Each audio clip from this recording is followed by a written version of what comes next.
Com es financen les comunitats autònomes? El govern, amb tot el que recapta de les comunitats, reparteix per a que les autonomies puguen pagar hospitals, col·legis, fer i reparar carreteres, activar polígons industrials, impulsar ajudes a autònoms, polítiques de comerç, ajudes a la dependència, centres de majors... Per tant, els diners no són del govern, sinó de les autonomies. Aquest únicament recapta i reparteix.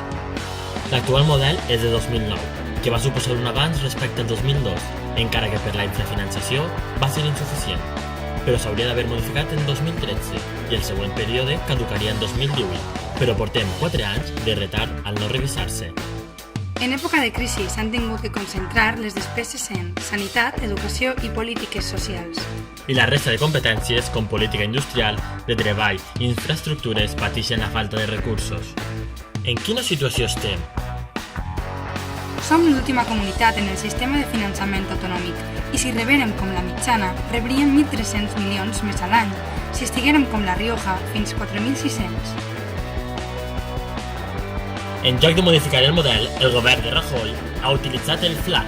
D'aquesta manera, és el govern qui decideix quan, com i quan es donen els diners a cada autonomia sense criteris objectius.